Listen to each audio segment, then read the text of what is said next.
So ngayon mga kababayan, kung matatandaan nyo, di ba nagsalita na yung apat na bumaligtad? Ano po dito po sa 18 nagpakilalang kargador ng maleta mga kababayan, or etong mga maleta boys. So ngayon, ang kanila pong katuwiran mga kababayan, pinangakuan kami ni Atty. Baligod ng malaking halaga. So ibig sabihin, totoo talaga yung sinasabi na 5 million per head dito po sa mga ito para mag-imbento at gumawa ng ka-fake newsan laban po sa gobyerno ni PBBM, laban kay Presidente mga kababayan, at dun sa iba pa na mga politiko na hindi naman nila kilala. So ngayon, sabi pa dito mga kababayan, binawi ng ilang maleta boys ang kanilang naunang salaysay na umani naghatid sila ng mga maleta ng pera kina Pangulong Bongbong Marcos Jr., dating House Speaker Martin Romualdez at iba pang personalidad. Ayon kay Rosbert Makasasa, Waupan, pinangakuan sila ni Atty. Libito Baligod ng malaking halaga, kung saan idinawit pa umano nito sina dating anak kalusugan party list, Representative Mike Defensor at Senator Rodante Marcoleta. So ibig sabihin talaga mga kababayan na yung inilabas ni Rodante Marcoleta, Mike Defensor, Atty. Baligod na 18 miyembro ng kargador ng maleta, talagang inilabas lang nila para talaga gumawa ng kwento at magsinungaling. So ngayon, ang isa po sa nag-react dyan mga kababayan at hindi na rin nagulat dito po sa naging revelasyon na ito ng apat na maleta boys na pinangakuan sila ng malaking halaga para banatan ng banatan yung mga politician, akusahan na dinalhan nila ng pera, ay eto po mga kababayang si Senator Erwin Tulfo. Kasi nga sabi dito, Tulfo not surprise for maleta boys, recantation sa kanilang affidavit mga kababayan. So ngayon ito, play po natin. Umano'y pagbaliktad ng ilang maleta boys, hindi na ikinagulat ng ilang senador. Balita mula sa Senado, hatid ni Raj. Okay, Chris Rose babe, mega love shoutout po sa inyo, madam. Thank you po sa panonood at paglalike ka. Joe Patrol, Robert Mano. Robert. Rika, hindi na ikinagulat ni Senator Erwin Tulfo ang balitang may bumaligtad sa mga tinaguriang baleta boys o mga dating tauhan ni dating Congressman Saldico. Sabi ni Tulfo, hindi naman siguro kaliwat kanan ang kanilang mga kaso kung nagsasabi sila ng totoo. Tama! At salamat niya sa Diyos at naliwanagan ang kanilang isip. Binigyan din naman ni Senator. Kasi sa totoo lang mga kababayan, ito talaga expected na nating magbabaligtaran po itong 18 kargador ng maleta. Kasi nga unang-una, nakulong na yung mga nagpipinan sa kanila. Nakulong si Mike Defensor, nakulong si Rodante Marcoleta mga kababayan, at malaki pa ang posibilidad na baka makulong din etong si Libito Baligod dahil nga po sa kasinungalingan ng abogadong ito. So ngayon mga kababayan, hindi na rin po nakakapagtaka kung balang araw makita natin na yung apat ay madagdagan pa. Ano po, kasi may mga babaligtad pa daw po dyan at babawiin yung kanilang mga unang testimonya. Dahil nga, ang gusto daw po nitong 18 or yung iba sa 18 na kargador ng maleta, magkaroon daw po ng tahimik na buhay. Alam nyo, sa totoo lang mga kababayan kung itong 18 kargador ng maleta, dati pong mga Marines or dating miyembro ng Marines, kung ito lang sana mga kababayan ay hindi nasilaw sa malaking halaga na ipinangako ni na Baligod, kung hindi lang sana sumama sa maduming pakikipaglaban sa politika nitong sina Mike Defensor at Rodante Marcoleta, hindi sana nadungisan yung kanilang reputasyon bilang dating miyembro ng Marines. Kahit pasabihin mga kababayan na yung iba dito na awol po sa kanilang serbisyo. Kung ito lang sana ay nagsumikap, naghanap ng maayos na trabaho, hindi sana sila mamumroblema ng ganito. Biruin nyo pinangakuan sila ng malaking halaga. At siguro yung pangako na yon mga kababayan, hindi na po natupad. Sa madalit salita, siguro nagkaonsehan na. Alam nyo, eto yan siguro yung ipinapakalat ng mga DD-shit dati, na boss B daw, na nagkaonsehan daw mga kababayan, hindi kaya na yung screenshot na ipinapakalat ninyo, screenshot ng 18 kargador ng maleta? Kasi mga kababayan, kung ang pag-uusapan ni yung Boss B, di ba, hindi kataka-taka na baka ang tinutukoy dyan si Boss Baligod mga kababayan. Kaya siguro nagkabaligtaran na yung iba dahil baka nagkaonsehan na. Dahil nga sinasabi, nitong 18 kargador ng maleta mga kababayan, yung apat doon, na pinangakuan daw sila ng malaking halaga. 'Di ba, pinangakuan daw sila ng malaking halaga at ibibigay daw yan pag nagtagumpay sila sa misyon na sirain ng gobyerno ni PBBM at yung ibang mga politician. Kaso nga lang ang problema, nakulong si Mike Defensor, kaya hindi na naibigay siguro yung pera na inaasahan nitong ibang mga miyembro ng 18 kargador ng maleta. So ngayon ituloy pa natin. Panfilo Lacson na hindi pa malinaw kung sino sa 18 maleta boys ang talagang bumawi ng kanilang mga pahayag. Tinanong din nito kung kasama ba ang mga ito sa 8 individual na nagsumite ng mga sinumpaang salaysay sa ombudsman na siyang naging dahilan ng pagsisimula ng preliminary investigation laban kay dating Speaker Martin Romualdez. Ayon kay Lacson, dahil sa paulit-ulit na pagbabago o flip-flopping ng kanilang mga testimonya, mahirap nang matukoy kung alin sa kanila ang totoo at hindi. At yan, ang balitang kumpirmado, sigurado, ito ang Radyo Patrol, Robert Mano, DZ.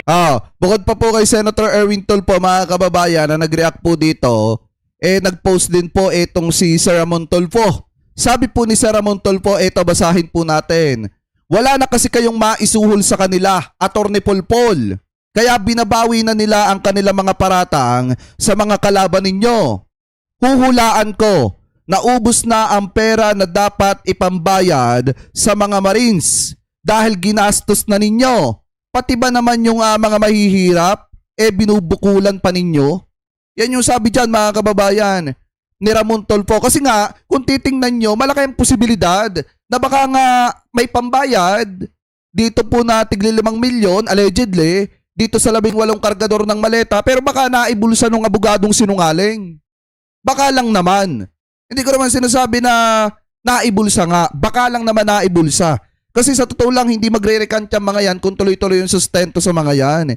Ang problema, mga kababayan, baka nga naibulsa na yung pera at baka nga nakinabang na allegedly etong si Baligod. Kaya nagkanya-kanyang baligtaran na etong mga miyembro ng Maleta Boys, mga kababayan. So ngayon, bukod pa po dyan,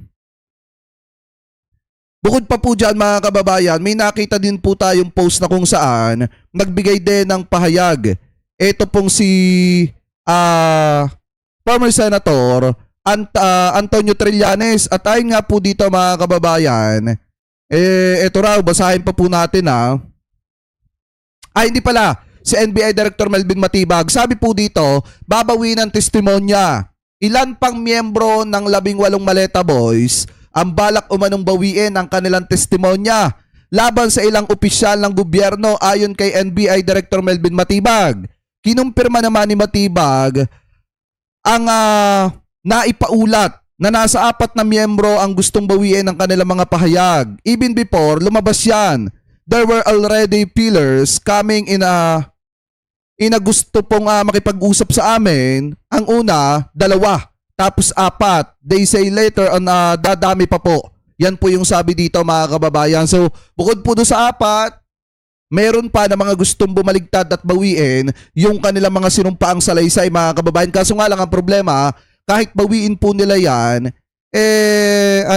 posible pa rin silang makasuhan ng perjury. Kasi nga, sinumpaang salaysay po nila yun tapos nagsinungaling sila. Tapos bigla po nilang binawi, mga kababayan. So ngayon, sabi nga dito ni Attorney Jesus Palsis, basahin po natin Ayan, mga pwedeng ikaso laban kay Lebe Baligod at 18 Maleta Boys after 5 of them retracted their earlier accusation. 1, perjury. 2, incriminating innocent person. 3, intergoing against honor. Tapos dagdagan pa ng disbarment for Attorney Levy Baligod. Kasi sa totoo lang, mga kababayan, maliwanag naman, kung binabawi nung 18 kargador, yung iba na mga miyembro ng 18 kargador, yung kanilang mga testimonya, ibig sabihin na naudyokan sila o nautusan sila na magsinungaling. At ang posible na nag-imbento ng mga kwento at gumawa ng mga peking affidavit ay walang iba kung hindi etong si Baligod. Ano po ibig sabihin? Siya ang nagmaniobra para mag-imbento ng kwento, magsinungaling. Itong mga miyembrong ito ng 18 kargador ng maleta. Ano po, lalo na ngayon at binabawi na po nila yung kanilang mga testimonya. So ngayon, ano ba ang dapat gawin? Ano ba dapat mangyari dito kay Baligod, mga kababayan? Dapat po talaga ma-disbar yung sinungaling na abogado na yan. 'Di ba? Dapat po talaga ma-disbar yan. Kasi obvious na obvious naman ang sinabi nung nung apat sa 18 kargador ng maleta na pinangakuan sila ng malaking halaga. So trabaho ba ng isang abogado na mangako ng suhol? 'Di ba mga kababayan, para mag-imbento ng kwento? O di dapat ma-disbar yung sinungaling na abogado na yan? Ito, pasintabi po sa iba po natin mga kababayang abogado.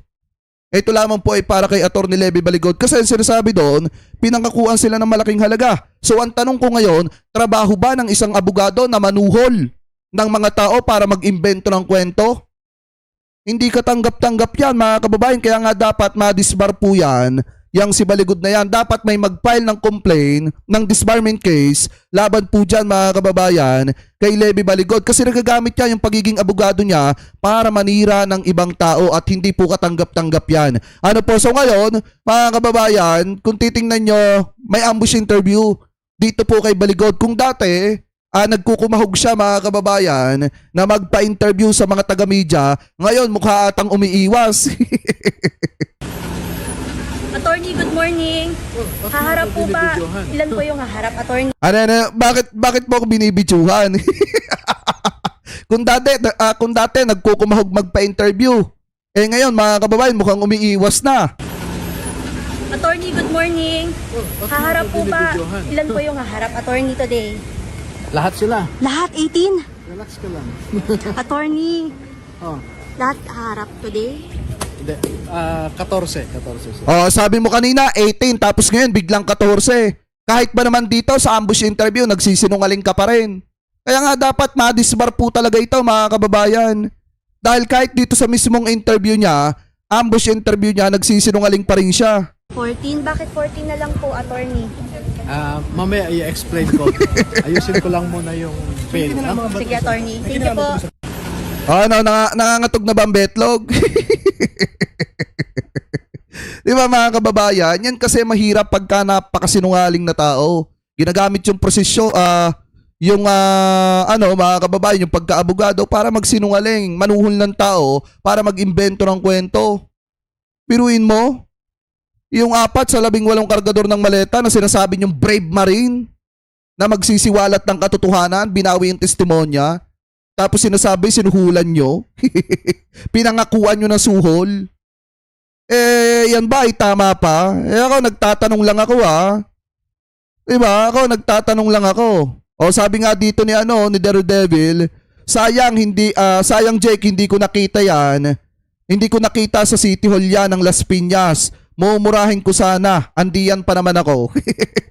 Sayang nga kung nakita mo, tapos video mo, tapos murahin mo. Diba? Kasi hindi po talaga katanggap-tanggap mga kababayan. Dahil nga yung mga ginawa nila, yan po ay nagdulot ng maruming pagtingin sa ating pamahalaan ng mga kababayang Pilipino po natin dahil nga sa mga imbentong kwento ng mga ito.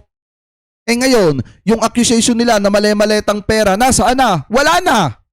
Kasi nga, binawi na yung mga testimonya mga kababayan dahil malaki ang posibilidad na baka nagkaunsehan nga. Baka nga yung pera ay naibulsa na saglip na ibinayad dito po sa 18 kargador ng maleta. Kasi yung iba mga kababayan, ako nakakasigurado ako na yung iba hindi lang nagsasalita pero gusto na rin kumalas. Dahil nga hindi naman sila nakakatanggap ng datong ika nga mga kababayan. So ngayon, tuloy pa natin. Yang usapan na yan dito po sa sinabi ni former Senator Antonio Trillanes kasi sa totoo lang mga kababayan, dito talaga nahulog yung tawag dito, yung ibang mga miyembro ng 18 kargador ng maleta. Kasi nung sinabi ni former Senator Trillanes na magsasampa siya ng demanda at sasampahan niya ng kaso, biglang natakot yung iba. Kaya nagbaligtaran at kaya binawi yung kanilang mga testimonya. So ngayon, sabi po dito mga kababayan ni former Senator Antonio Trillanes, eto daw umaasa ako maliliwanagan din ng ibang ex-soldiers.